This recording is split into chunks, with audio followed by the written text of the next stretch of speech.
Hello, this is Katherine Cespedes, and we are recording Not Taking Things Personally. This is episode 1. All right, so today I wanted to talk about not taking things personally.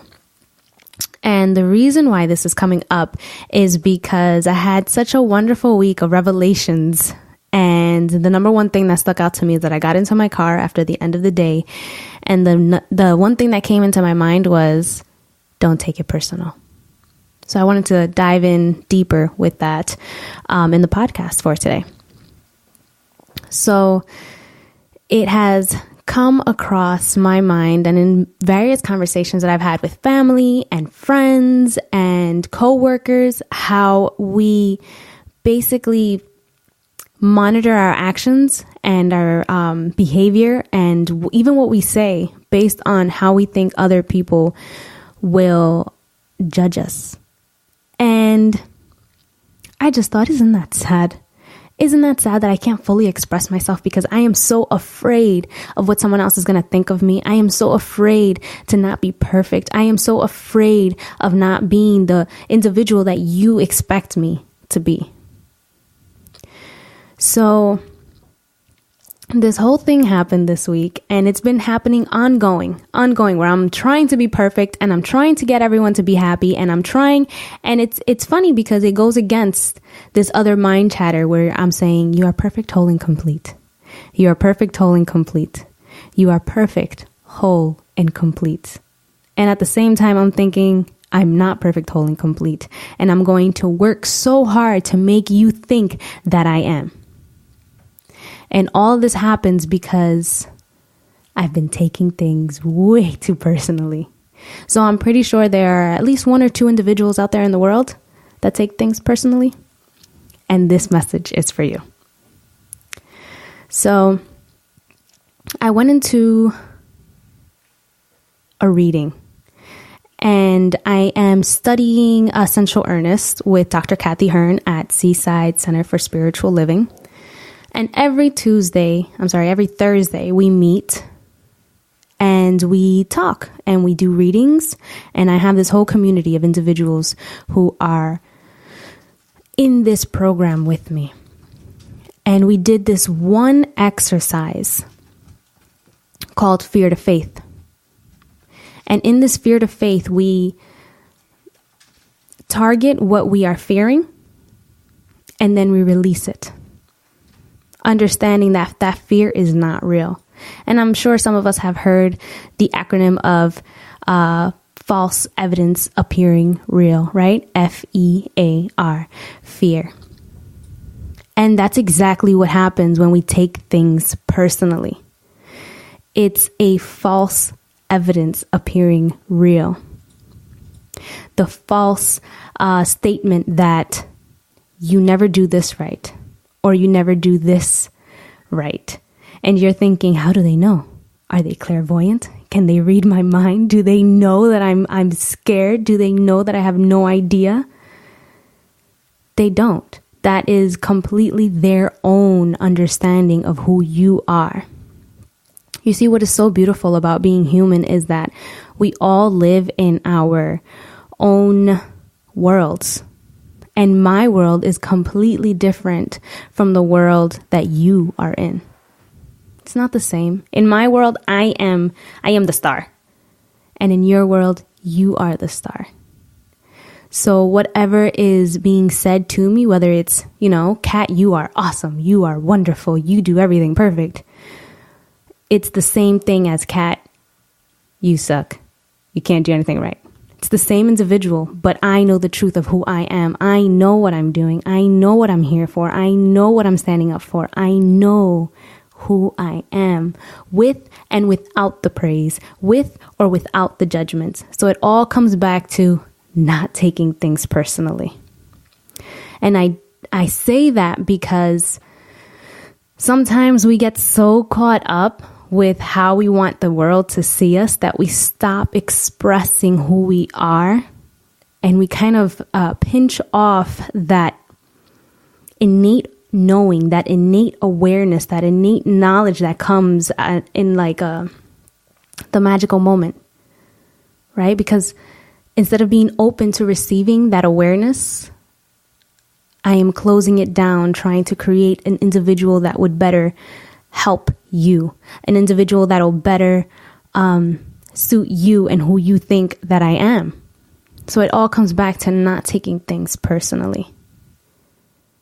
And in knowing that, I'm able to now open up to a new venue, open up to a new perspective, open up to a new knowing that if I am the amazing individual that I think I am, that I know that I am, then you too are the amazing, wonderful individual that I know you to be. And whatever negative, quote unquote, because negative is very subjective, thing that you say to me, I know the truth of who I am, and that doesn't make you any less amazing than who I know you are. It all comes back to not taking things so personally. And it has amazed me in seeing this. All of a sudden now I have people inundating my phone, asking for guidance and clarification. And a part of me just wondered, did I send out a signal to the world and let them know that I've opened up my perspective? Did I do that? I must have. And it's amazing how I've opened up to create these relationships that I think are so important. These relationships that have healed me and soothed me and walked me through the darkest times of my life. And now they're coming back to me almost to say, you are healed. I want to be healed too. And it's not me healing them. It has nothing to do with me healing them. That is not my job.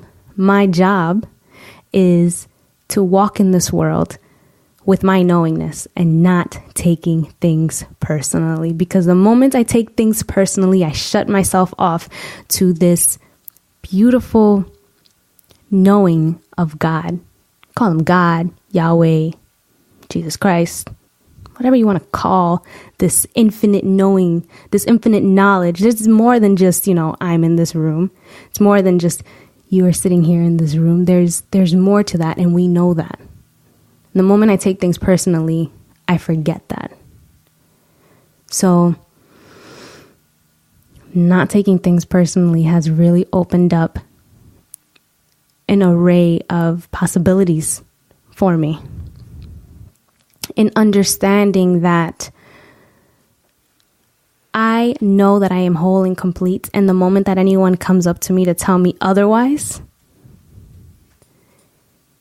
it's just going to roll off of me.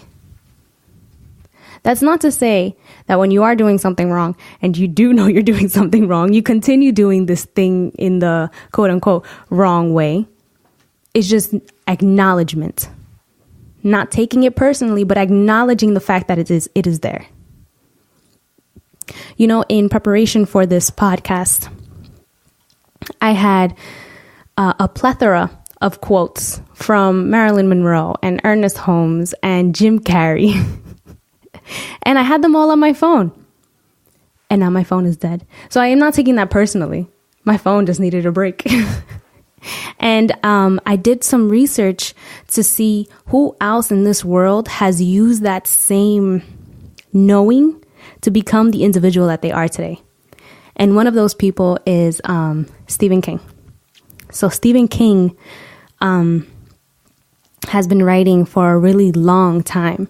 And he lived in a trailer with his wife, and they worked multiple jobs just trying to pursue their life and their careers. And at age 14, Stephen King had been setting out proposals so that he can get put into magazines and to publish a book. And he got so many rejection letters that he created a system to hold all his rejection letters. So he would put them together and then he would nail them on the wall. One day he ran out of space on the nail. So what he did was that he took like a huge spike and he replaced the nail with the spike to put all the rejection letters on his wall, and he kept them. And I was like, that's such a beautiful depiction of what happens when you don't take things personally. Imagine if he would have taken things personally on all the writings that we would have never been able to read, all the scary movies we would have never watched, all the things that came thereafter Stephen King, if he would have taken all those letters personally. And then there is Jim Carrey. Jim Carrey is by far one of my favorite human beings. And you'll probably hear me say this a lot because I have a lot of favorite human beings because there's so many wonderful individuals out here. And Jim Carrey, at the age of 15, he went to a show at Yuck Yucks, right? And his mom had like made him a polyester suit, like fixed it up for him to fit his to fit his body. And he's really young. He's 15 years old. Jim Carrey goes to this spot that is downtown, and he gets on stage, and these are full of all the cool cats. This is where all the cool people are going. This is the live scene. And young Jim Carrey gets on that stage, and he bombs horribly. So bad. I was watching an interview, and Jim Carrey is just talking about how he stood up there and he realized that if I'm going to bomb, I'm going to be like Hiroshima. I'm going to be bad. I'm going to be the worst. And he stood up there until he basically vacated the location. Like it was empty because he was so bad. And, it's Jim Carrey, so he's incredibly charismatic and funny. And he talked about how at the end of that performance, he didn't talk to anybody. He was heartbroken. He made this decision, to be up there and be bad. Nobody was laughing. But he was heartbroken. He put so much time and energy and focus and effort into this show, into this place, and he was finally allowed to be there, and nobody laughed. Nobody believed in him. So he didn't speak to anyone. He went home and he cried. And he cried. And he didn't go back to Yuck Yucks for 2 years. And I was like, if that's not an example of not taking things personally, how if he would have taken it personally, we wouldn't know of the amazing and brilliant and conscious comedian that he is. And again, this is what happens when we don't take things personally, because he got back up and he went back to Yuck Yucks. It took him 2 years, but he did it. And, the interview doesn't say what happened. I'm assuming people laughed because here we go. And he's on Dave Letterman and he's hilarious and he's done wonderful movies. And he is Jim Carrey. Like the fact that I could say his name and you know who he is, he has quote unquote made it. So it just brings me back to this. The entire world is going to have an idea of who you should be or how you should be doing things or what is best. And that all comes from a place of, I know better. And that's okay. That is all right. The whole point is not to take it personally. And then there's discernment, discerning who is there for your best interest, who is there that you can learn from, who is there that's going to help and assist you in the moves that you want to make in this life. It's not about taking things personally, because then we wouldn't know who Stephen King is. We wouldn't know who Jim Carrey is. And the list goes on. There's been so many people that have been rejected and refused for works that we now know today, like J.K. Rowling's. How many times was she denied before she was able to publish her book? I think it's very easy to forget when we get caught up in the day-to-day tasks, trying to be perfect and trying to keep everyone happy. But we forget that the number one person that must stay happy, the number one person that must continue smiling, the number one person that must maintain their faith is you. Because no one can make the jokes that Jim Carrey makes other than Jim Carrey. Nobody can write the books that Stephen King has written except for Stephen King. And nobody can dream the dreams that you are dreaming except for you.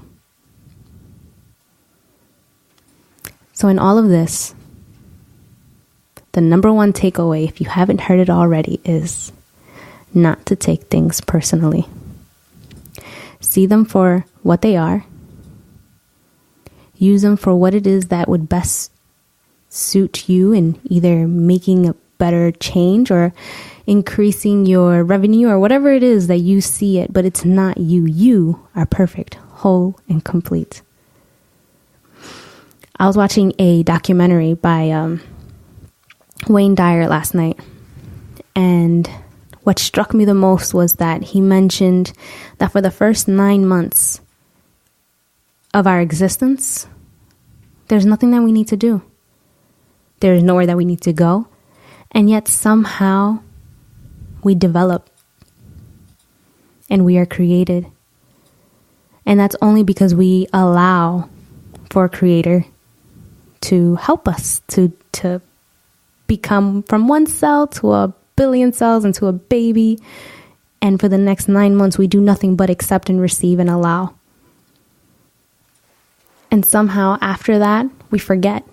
We forget that everything that we need and everything that we want and everything that we desire is always right in front of us. We're the only ones that are cutting off that connection. We are the only ones that are cutting off that allowance.